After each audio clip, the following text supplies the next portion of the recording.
warahmatullahi wabarakatuh. Perkenalkan, saya Densi Putri Gandasari, mahasiswa Pendidikan Profesi Guru Prajabatan, gelombang 1, bidang ekonomi tahun 2022. Dalam kesempatan video kali ini, saya akan memaparkan virtual expo mengenai pemahaman peserta didik dan pembelajarannya. Dalam virtual expo ini, saya akan memaparkan poster yang saya miliki mengenai lesson study yang telah saya lakukan di SMA Negeri 2 Padang. Dalam tahapan lesson study ini, ada 3 tahapan yang saya lalui. Yang pertama, yaitu tahapan plan.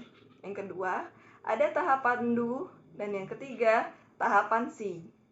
Pada tahapan pertama, plan ini telah dilaksanakan pada Sabtu 7 Januari 2023 melalui Zoom meeting yang dilaksanakan bersama dosen pembimbing lapangan Ibu Dr. Armiati SPD MPD dan guru pamong Bapak Dr. Andes Bahrul MSI dan bersama 4 rekan sejawat saya yaitu Wiwi Andriani, Nadia Yurifani Putri, Reni Rahmayani, dan Vivi Diano Putri. Dengan tahapan plan ini, kami melakukan diskusi, yang mana diskusi ini membahas mengenai rancangan perangkat pembelajaran yang di dalamnya berupa modul ajar, media pembelajaran, bahan ajar, dan LKPD yang akan digunakan dalam tahapan do ketika mengajar atau ketika melakukan lesson study di kelas nantinya. Bahasan yang kedua yaitu menyesuaikan model pembelajaran dengan metode pembelajaran yang akan digunakan.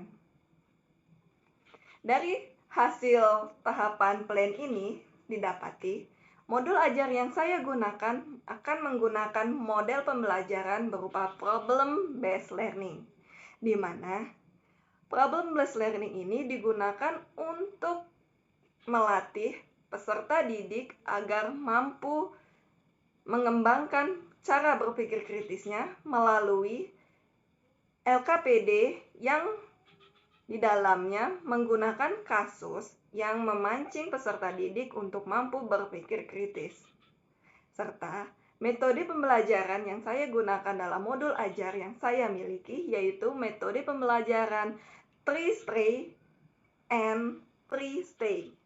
Jika Anda tertarik ingin melihat lebih lanjut mengenai modul ajar yang saya miliki, media pembelajaran yang telah saya susun, serta video pembelajaran yang terdapat dalam lesson study yang telah saya lakukan, Anda dapat mengaksesnya pada Google Drive yang saya miliki melalui scan barcode pada tahapan plan ini. Setelah tahapan plan dilaksanakan, tahapan selanjutnya dalam lesson study yaitu tahapan do. Tahapan do ini telah saya lakukan pada Selasa 10 Januari 2023 di kelas 10 fase E3. Tahapan do ini terbagi menjadi 3 kegiatan. Yang pertama, pendahuluan. Yang kedua, kegiatan inti. Dan yang ketiga, yaitu kegiatan penutup. Pada kegiatan pendahuluan, saya membuka kelas dengan melakukan salam. Setelah salam, saya memeriksa kesiapan peserta didik, baik itu kerapian kelas, kebersihan kelas, dan kerapian peserta didik itu sendiri.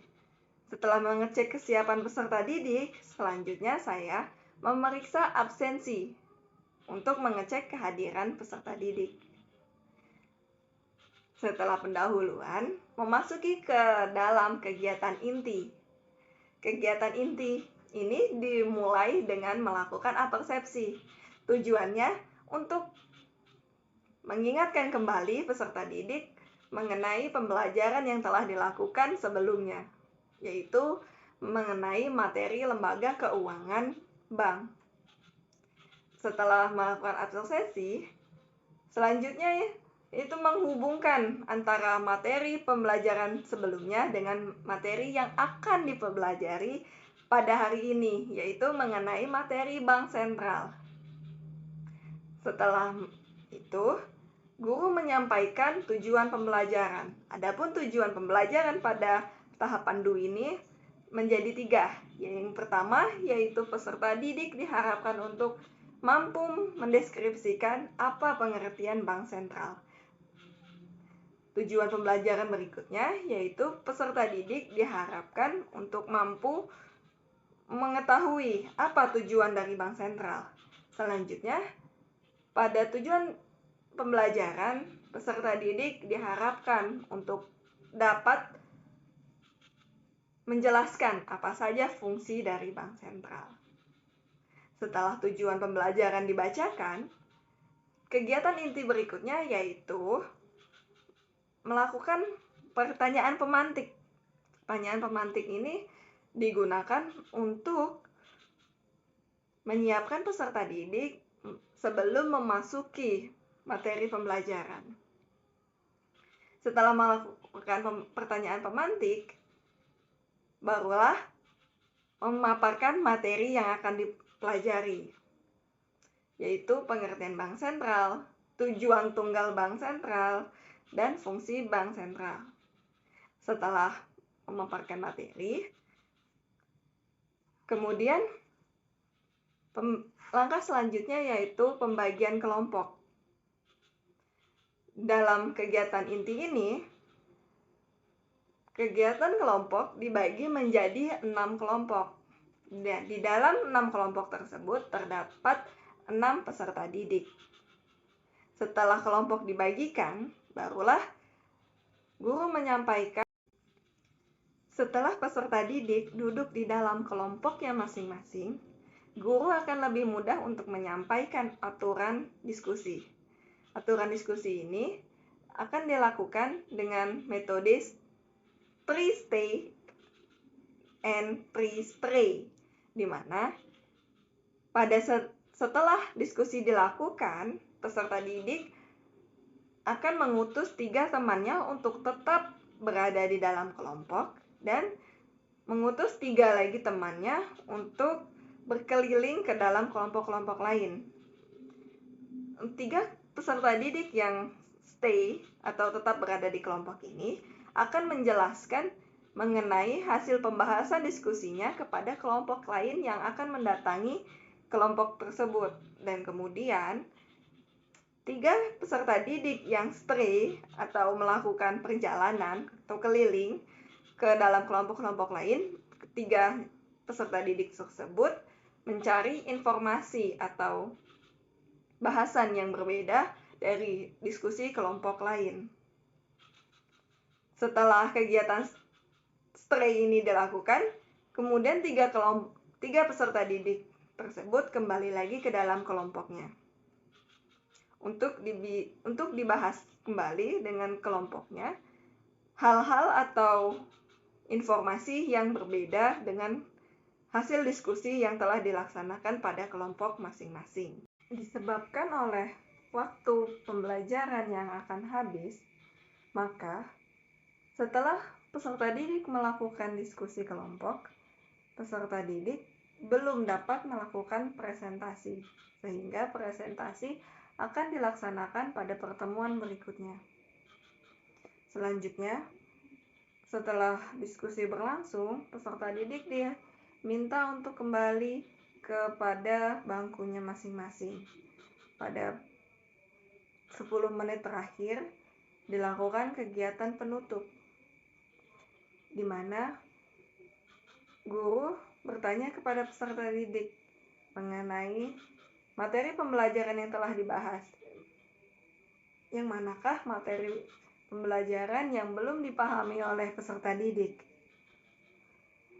Setelah guru memberikan pertanyaan, peserta didik dan guru melakukan kesimpulan atau menarik kesimpulan dari hasil pembelajaran. Jika Anda tertarik untuk melihat bagaimana pelaksanaan DU di kelas 10 fase E3 yang telah saya lakukan, Anda dapat menontonnya di kanal YouTube saya melalui scan barcode berikut ini. Setelah tahapan dulu dilaksanakan, tahapan selanjutnya dalam lesson study adalah tahapan C, di mana pada tahapan C ini terdapat 5 observer yang akan mengobservasi selama kegiatan saya melakukan lesson study di kelas 10E3 sebagai guru model.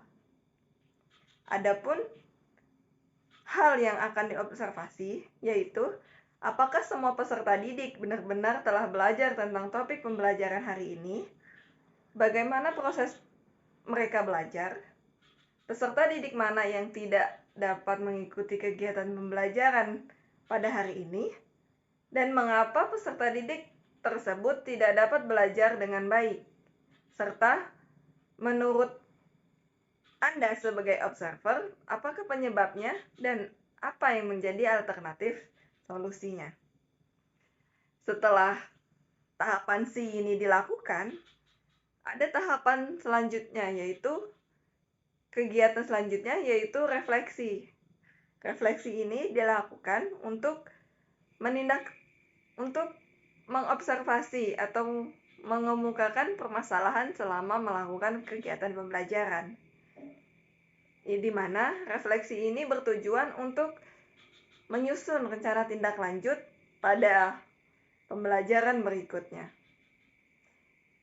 Jika Anda tertarik ingin menyaksikan atau ingin melihat refleksi yang telah saya lakukan pada tahap lesson study ini, Anda dapat men-scan barcode di bawah ini. Itulah tadi pemaparan virtual expo pemahaman peserta didik dan pembelajarannya yang telah saya lakukan dalam lesson study di kelas 10 fase E3 di SMA Negeri 2 Padang.